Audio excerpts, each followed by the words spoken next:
Et ce vendredi 19 novembre, la Cité de la Mer de Cherbourg a accueilli les 3e assises du tourisme en Cotentin. Il a réuni les professionnels du secteur et les élus qui ont ainsi pu participer à diverses tables rondes.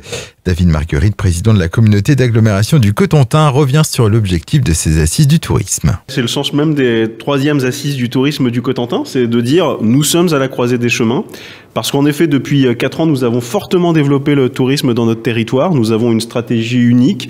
Nous étions divisés, nous sommes désormais en situation de parler d'une même voix, ce qui nous permet d'être davantage connus, plus attractifs, plus fiers également localement encore de notre territoire, de le découvrir ou de le redécouvrir.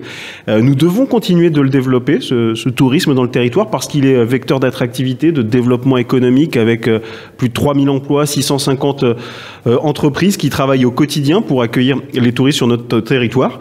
Mais en effet, il ne faut pas que le tourisme s'industrialise, il ne faut pas que le tourisme déborde d'une certaine manière, qu'il se régule tout au long de l'année. Notre marque, c'est le Cotentin unique par nature. Cette marque qui est une marque qui renvoie aux grands espaces, à la qualité de vie, aux expériences de randonnée, de nautisme que l'on retrouve sur notre territoire, doit être cultivée. Elle ne doit en aucun cas être remise en cause par un tourisme qui viendrait finalement contredire ce que nous sommes, l'ADN du Cotentin, donc je le disais, les grands espaces. Et c'est la raison pour laquelle ces assises sont celles qui nous permettent de mesurer le chemin parcouru sans nous reposer sur nos lauriers, mais de réfléchir à un tourisme durable, raisonnable et régulé sur toute l'année. Alors je dirais que le bilan, il parle de lui-même parce que il y a 4 ans, lorsqu'un touriste venait sur la côte Est, on ne le renseignait pas sur la côte Ouest. Ça, c'est le premier point, c'est que finalement, on a désormais la capacité à accueillir les touristes partout sur le territoire de la même manière, d'avoir des boutiques d'information touristique, d'avoir des outils informatiques, des outils de réseaux sociaux qui sont exceptionnels, des reportages au niveau national qui ont pu être réalisés parce qu'on a une équipe qui est la première de Normandie. Nous sommes le premier office de tourisme de Normandie. Le bilan, il est aussi économique, je le disais, 3000 emplois, 650 entreprises. C'est un vrai moteur de croissance et d'attractivité pour le territoire. Et quand on pense à ce qu'a pu apporter l'agglomération du Cotentin depuis sa création en 2017, on cite souvent le tourisme comme un de ses principaux apports. Et je crois que c'est à juste titre que nous le faisons. Et l'un des axes de réflexion de ces assises du tourisme en Cotentin portait aussi sur le développement de l'offre hors saison estivale, comme nous l'explique David Marguerite.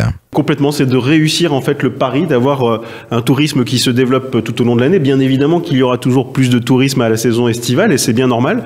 Mais comment avoir une stratégie de communication sur le Cotentin tout au long de l'année pour faire venir des tourismes tout au long de l'année? On sait aussi que de plus en plus la destination est choisie au dernier moment, le week-end en fonction de la météo. C'est pour cela qu'on a une stratégie notamment de déploiement de webcam sur le territoire pour venir sentir la météo, voir ce qu'on peut y faire le week-end. C'est aussi de travailler avec les socio-professionnels pour qu'on puisse avoir des stratégies d'accueil tout au long de l'année. Ça fonctionne bien aux vacances de la Toussaint. On sait qu'on a eu une bonne saison. On a les vacances de printemps qui sont également prometteuses. On doit tout au long de l'année cultiver cette capacité à accueillir les touristes et à faire en sorte que le Cotentin soit une destination toujours unique par nature, mais également une destination coup de cœur pour faire venir aussi durablement un certain nombre de nouveaux concitoyens sur notre territoire qui viendront continuer d'alimenter notre développement. Le président de l'agglomération du Cotentin, David Marguerite, au micro de Hague FM.